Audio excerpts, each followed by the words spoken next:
Shocking nobody that watches this channel regularly, I'm getting old. I turned 35 just last week. I had my first kid about 6 months ago, and I started this YouTube channel almost 15 years ago. In fact, the era of gaming that's behind me here on the shelf was much more new at that time. I actually just tore up my basement over the last couple of days, reorganized and restructured, and this entire side of the basement now is dedicated to my love of everything that's not Nintendo. And all of these games are my original games from when I was, I don't know, however old I was then, 20. And I've been thinking more and more lately about doing a video like this where I talk about being old and what gaming was like when I was a kid. I remember when the first ever paid cosmetic DLC was a thing. I think it was like a horse in Oblivion or something. And I do remember at the time thinking to myself, that is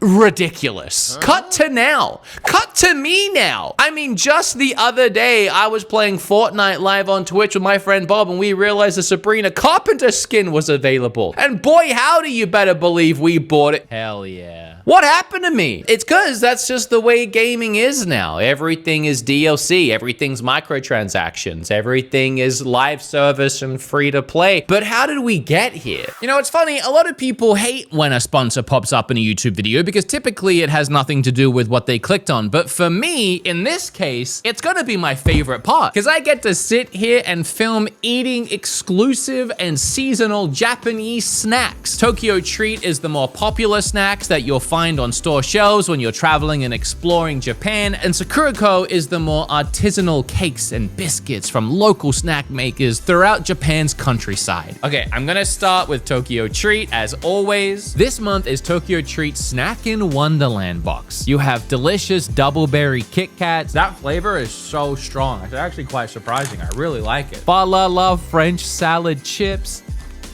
Look, I don't know what a French salad is, but these taste great. Merry melon bread, Silent Night salted butter truffles, golden potato rings. I love everything in here. The booklet provides information about Japanese culture and each snack's allergen information. Oh, no way. Santa literally left a gift in my stocking. I love these. It's like dark and malty and buttery. Now we're gonna take a look at Sakurako. This month Sakurako is holidays in Japan, filled with comforting flavors of Japan's wintertime with treats like matcha mochi. The texture is perfect. Milk chocolate strawberries. These were Kim and my favorites. They're freeze-dried strawberries coated in chocolate, and they're so good. Pistachio bakuchin, Hokkaido baked strawberry chocolate, packed in with a signature tea and even a kitchenware item. This time it was a cute little dish. I'm gonna try some of these little cashews. Oh, that is delightful. Make your holidays even merrier with Tokyo Treat and Sakurako snack boxes. Japanese best treats and teas delivered worldwide. Check out their holiday deals below or use my code BEATEMUPS for $5 off your first box. Thank you so much, Tokyo Treat and Sakurako, for sponsoring.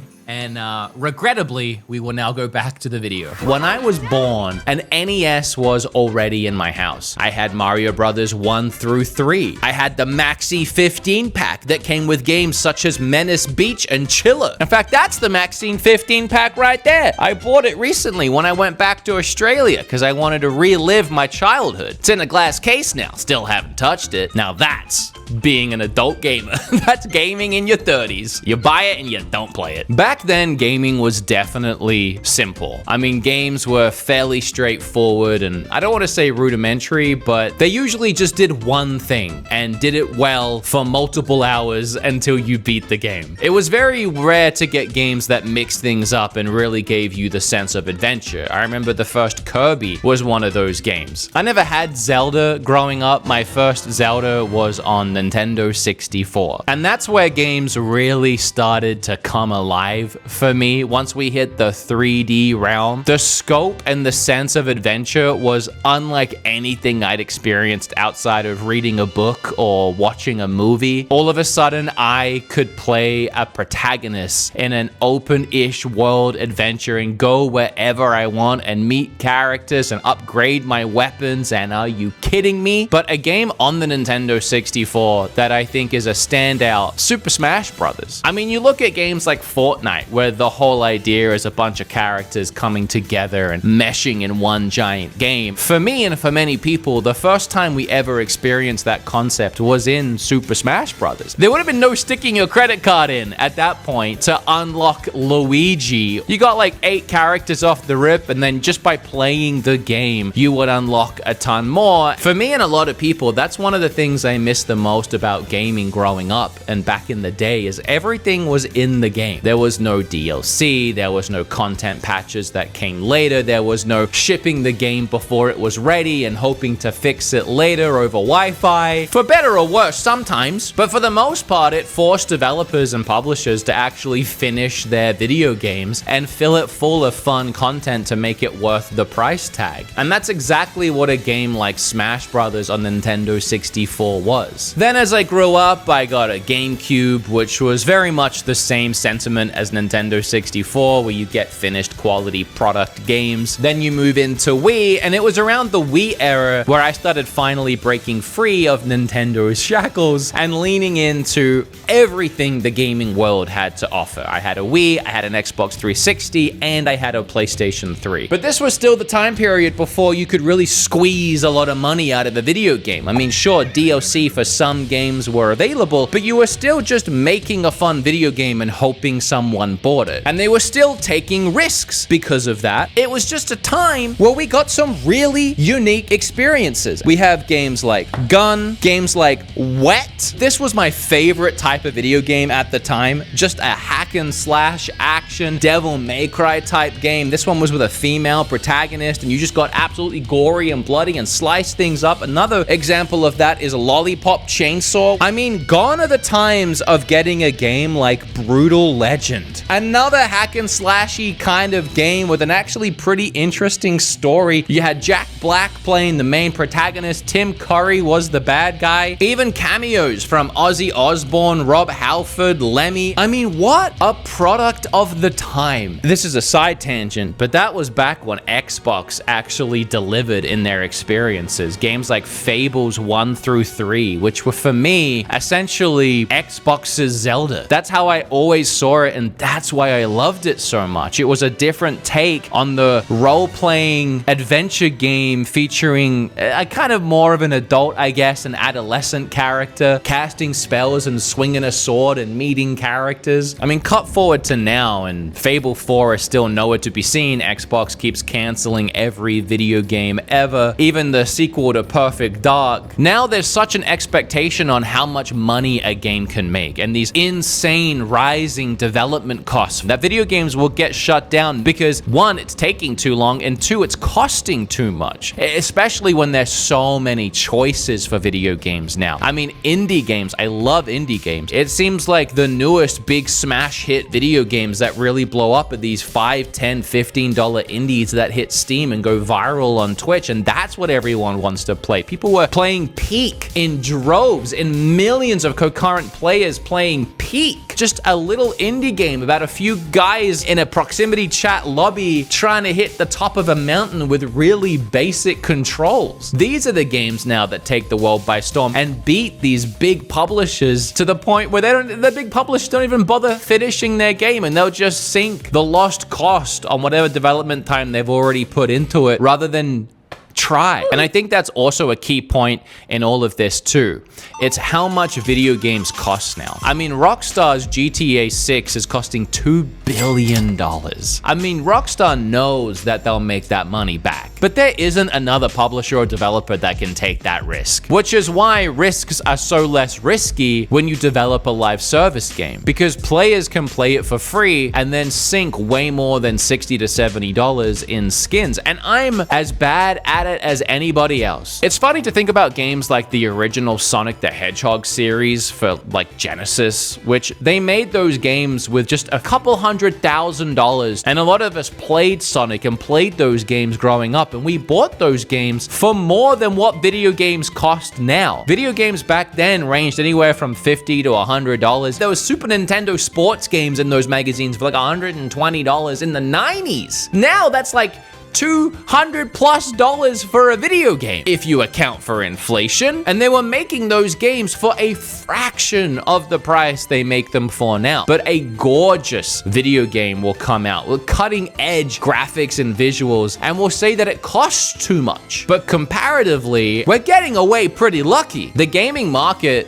is in shambles. It is not the free marketplace that it feels like it used to be back in this generation, where you could really do anything and hope for the best. I think that's why I really do love Nintendo. I know how I'm gonna sound, and I know Nintendo isn't a perfect company, but at least their focus outside of money is making fun video games. That really just does seem to be what they care about. They want to pour years in development time and costs into games like Zelda or Mario because they know that people will buy them because they're cherished and loved franchises. I mean, look at this year on Switch 2 alone, with a new Metroid, a new Pokemon, Donkey Kong game, which was made by the Mario Odyssey team, and it feels like a Mario game. We have a new Zelda around the corner, a spin-off one. We launched with a brand new Mario Kart that was $80 for some reason, but still, they really do just care about making video games. Where again, you look at Xbox, they just don't care about video games anymore. They've said multiple times on record that they don't think exclusive games sell a console. So they're just canceling everything and way more focused on hardware. I swear, they're always coming out with new controllers, but they haven't got any games to play them with. This once great publisher and developer are now just focusing on trying to take whatever smattering of games they do have and releasing them on PlayStation and the Switch. And PlayStation isn't far behind. They recently said that they're looking way more towards multi-platform gaming and releasing all of their exclusives everywhere so that they wouldn't even be exclusives. I'm not sure why Sony has slowed down so much on making video games, because they really are, in their own way, the pinnacle and the top of their industry. And I feel like they make their money back. I feel like the money invested in something like God of War gets returned. So I'm not sure why Sony doesn't push out more. So as much as I love getting the occasional banger like the new Death Stranding, I feel like Nintendo is just able to consistently hit that quality frequently. Sometimes it feels like monthly we get something new from them. There are so many avenues and things that I could talk about when it comes to gaming back then versus now, but I think one of the scariest things that we're all facing is physical media and everything going digital. I mean, I sit here in front of all of my games, and it's cool that even in this Xbox 360 era, I could stick any of those games into a console right now and get the full experience because it's all on the disc. Now, more than likely, every game that you buy will have some kind of day one patch or updates that came a year or two after launch. And it's just the reality, again, that video games have too grand in scope. They've grown too large to be contained by physical media, which has storage limitations. A lot of games like Call of Duty are in the hundreds of gigs now, and we just don't make CDs that big. So in one sense, it doesn't really make sense for us as gamers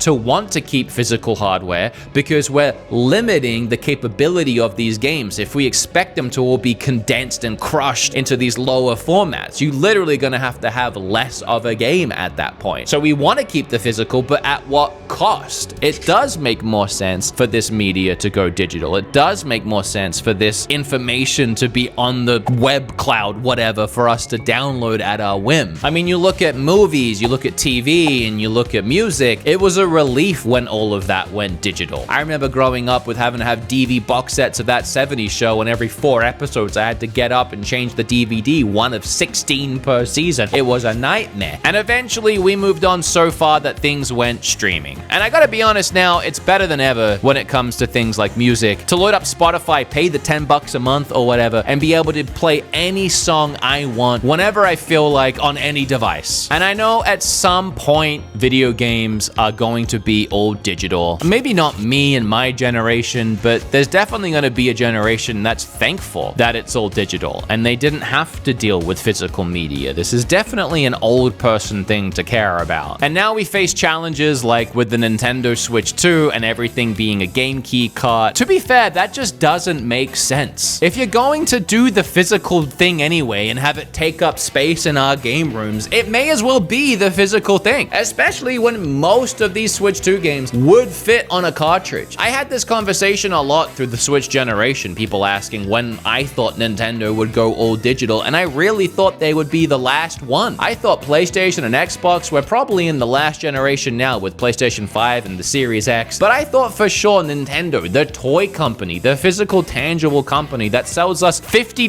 amiibos because it knows that we like to own things and collect things from the company, I never thought they would be the first one to essentially do away with physical media. I think that they honestly thought that their Game Key carts were the perfect solution of bridging the gap, and it's just not. Really hate that they went that route. There are some good things about gaming these days. I mean, one thing that's been really nice is crossplay and cross-save. All of your friends had to be on the same ecosystem. For me and my friends, it was Xbox. But now, finally, in the year of our Lord 2025, you can play Fortnite, everyone's favorite game, on every console on your account. So if you wanted to then go play on your PC on your same account and have all your skins, you can. That is an evolution in video gaming that was sorely needed and actually makes a lot of this digital stuff actually have something about it that makes video gaming better. I also do love how much video games have been able to bridge the gap between friends and players and communities across the world. Now more than ever, we have so many unique and fun experiences that players and friends can jump into online and have long-lasting relationships with people that maybe aren't even in their state or their country. And the way that video games bring communities together, even in terms of Twitch, there are so many thousands and thousands of streamers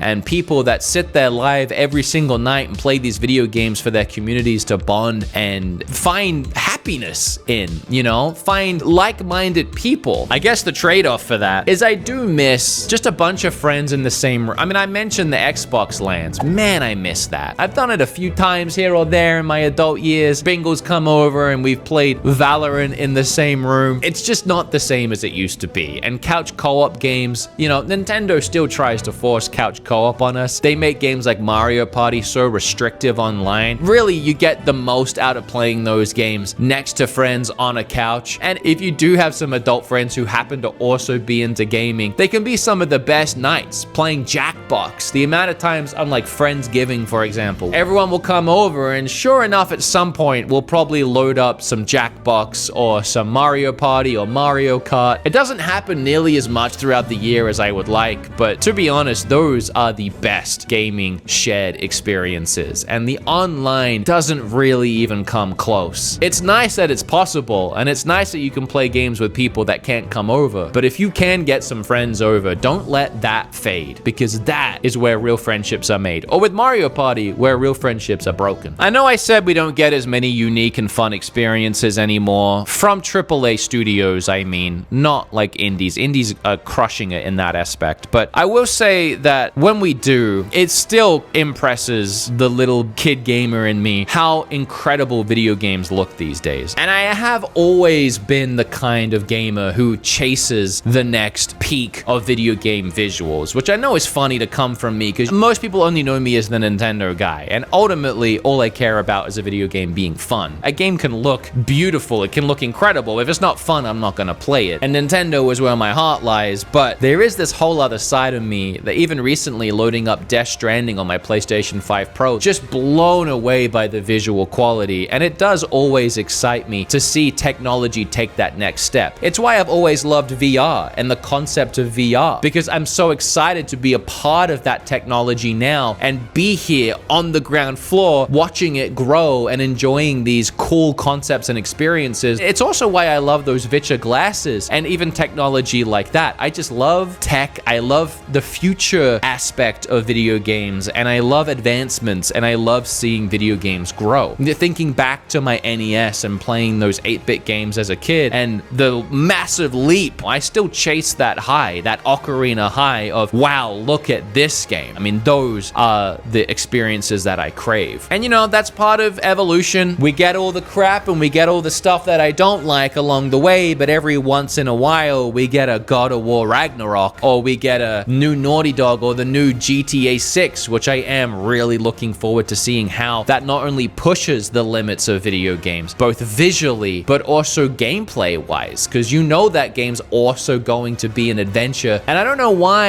it bums me out sometimes to think about the gaming industry now and that there aren't as many new cool experiences that there used to be, and the ones that we get now are so algorithmed and monetized out of their minds that they're not really even fun, but they're just addictive slop for you to play on repeat, when in reality, if there were more good games, I wouldn't have time to play them anyway. So I'm not really missing out. I just always wonder what could be if the gaming industry was in a healthier place. But I'm really curious to know what you guys think and what areas of gaming, past, present, or future, you have comments, concerns, or interest in. I have been thinking about this stuff for a while though, so it was fun to get it all off my chest. Okay, bye.